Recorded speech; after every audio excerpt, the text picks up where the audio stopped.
திலகா கிச்சன்ல இருந்து திலகா பேசுகிறேன். இன்னைக்கு நம்ம பீட்ரூட்டு கூட்டு பண்ண போகிறோம். அதுக்கு தேவையான பொருள் வச்சுருக்கேன். பீட்ரூட்டு 3 பீட்ரூட் கட் பண்ணி வச்சுருக்கேன் குட்டி குட்டியாக. ஒரு 2 வெங்காயம் நீல வாக்கில் கட் பண்ணி வச்சுருக்கேன். 2 பச்சை மிளகாய், 1 தக்காளி. பீட்ரூட்டுக்கு வந்து தக்காளி எவ்வளோ போட்டாலும் நிறக்காது. அது ஒரே ஒரு தக்காளி வச்சுருக்கேன். கருவேப்பிலை கொஞ்சம், தேங்காய் கொஞ்சம் வச்சுருக்கேன். கடலைப்பருப்பு வந்து கொஞ்சமாக ஊற வச்சுருக்கேன். எப்படி செய்யறதுன்னு பார்க்கலாம். எண்ணெய் கொஞ்சம் ஊற்றி வச்சுருக்கேன். கடுகு ஒரு 1/2 டீஸ்பூன் கடுகு போட்டுக்கலாம்.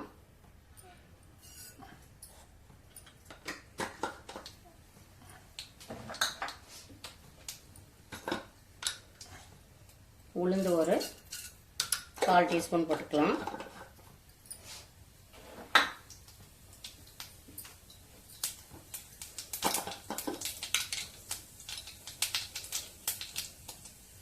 சோம்பு கொஞ்சமாக போட்டுக்கலாம்.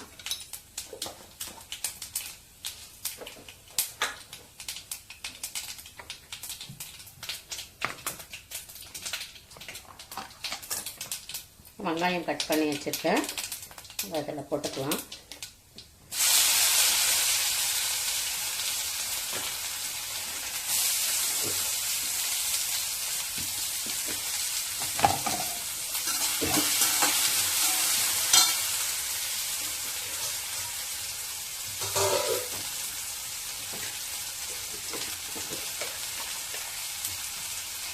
வெங்காயம் வதங்க சால்ட் போட்டுக்கிறேன்.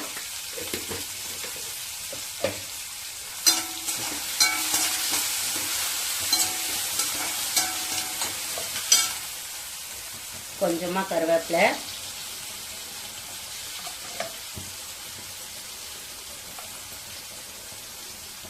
ரெண்டு பச்சை மிளகாய் கீரி போட்டுக்கிறேன்.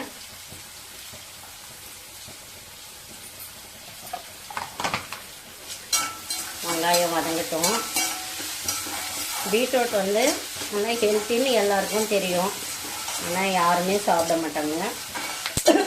இப்படி செஞ்சால் சாப்பிடுவாங்க அப்படின்னு சொல்லிட்டு போய் சொல்ல விரும்பல.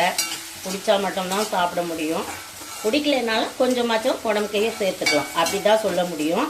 போஸ்ட் பண்ணிலாம் யாரையும் சாப்பிட வைக்க முடியாதுங்க.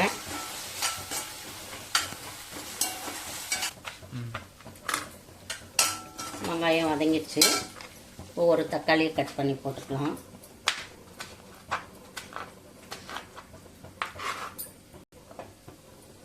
ஒரு தக்காளி போட்டுக்கலாம். நல்லா வதக்கிக்கலாம்.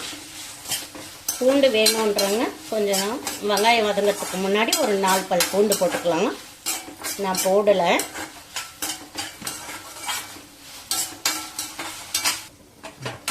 வெங்காயம் தக்காளி வதங்கிடுச்சு. மஞ்சத்தூள் ஒரு 1/4 டீஸ்பூன் போட்டுக்கலாம்.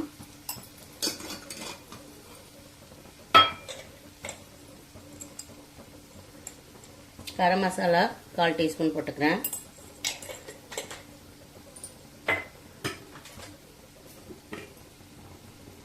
குழம்பு மிளகாய் தூள் 4 டீஸ்பூன் போட்டுக்கிறேன். பீட்ரூட்டில் அவ்வளோ சீக்கிரம் காரம் ஏறாது. யூஸ்வலாக போடுறதை விட நீங்கள் சமையலுக்கு 1 டீஸ்பூன் எக்ஸ்ட்ராவே போட்டுக்கலாம். ஏன்னா பீட்ரூட்டில் வந்து காரம் வந்து உரைக்காது இல்லைங்களா.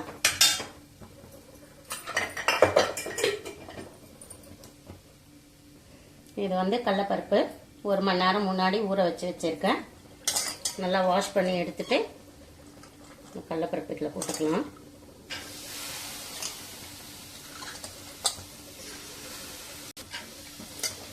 ஆக்சுவலாக இந்த கூட்டெலாம் வந்து குக்கரில் செய்கிறத விட இந்த மாதிரி நம்ம தனியாக பருப்பு வேக வச்சு செய்யும்போது பருப்பு வந்து ரொம்ப குழையாமல் வெந்திருக்கும். காயும் வந்து காய் பருப்பு ரெண்டுத்துலேயும் காரம் வந்து மிக்ஸ் ஆகிருக்கும்.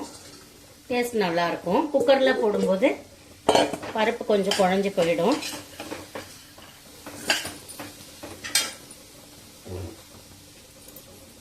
எந்த பருப்பு சேர்த்தாலும் கட்டாயம் நம்ம பெருங்காயத்தூள் ஆட் பண்ணிக்கலாம்.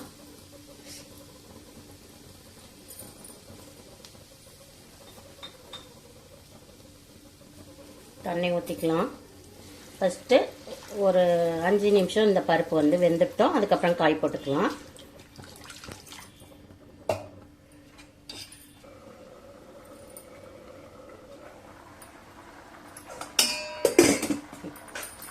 ஒரு 5 நிமிஷம் இருந்தால் போதும். இதில் நம்ம கட் பண்ணி வச்சு பீட்ரூட்டை போட்டுக்கலாம்.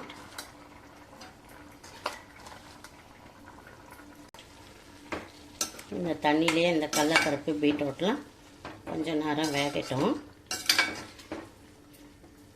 கரெக்டான பதத்தில் வந்து கடலைப்பருப்பு வெந்துடும், பீட்ரூட்டும் வெந்துடும்.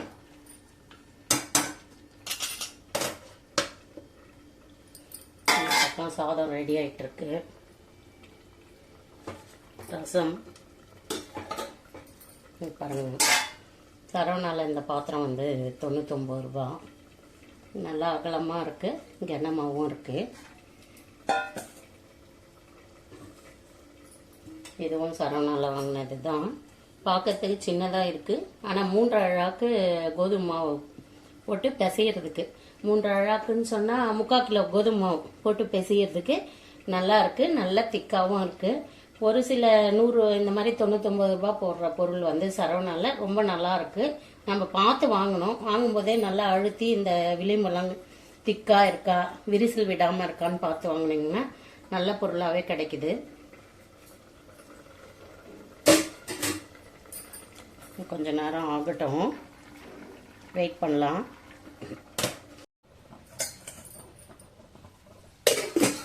கடலைப்பருப்பு நல்லா வெந்துடுச்சு, ஆனால் குழையாமல் இருக்குது பாருங்கள். பீட்ரூட்டும் நல்லா வெந்துடுச்சு.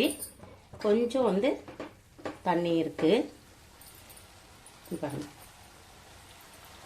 கொஞ்சம் வந்து தண்ணி இருக்குது. கடலைப்பருப்பு வெந்துடுச்சு. உப்பு வந்து கொஞ்சம் கம்மியாக இருக்குது. நான் வெங்காயம் வதங்கும் போது தான் போட்டேன் இல்லைங்களா உப்பு, அதனால் இப்போ கொஞ்சமாக போட்டுக்கிறேன்.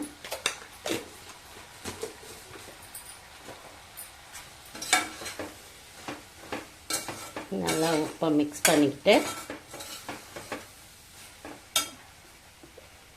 தேங்காய் அரைச்சி வச்சுருக்கேன். கொஞ்சோண்டு இதில் சோம்பும் போட்டிருக்கேன்.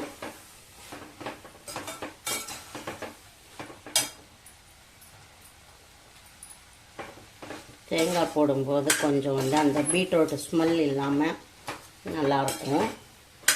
கொஞ்சமாக போட்டுக்கலாம். தேங்காய் பிடிக்காதவங்க கொஞ்சமாக அந்த மேலே இருக்கிற தேங்காய் ஓடு இருக்குது இல்லைங்களா, அந்த கருப்பு கலரில் அதை மட்டும் எடுத்துட்டு இதை திருகி போட்டுக்கலாம்.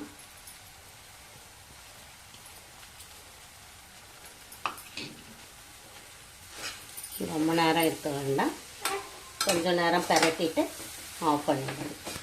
பீட்ரூட் கூட்டு ரெடி ஆயிடுச்சு. பீட்ரூட் கூட்டு ரெடி ஆயிடுச்சு. ஓகே, பாய்.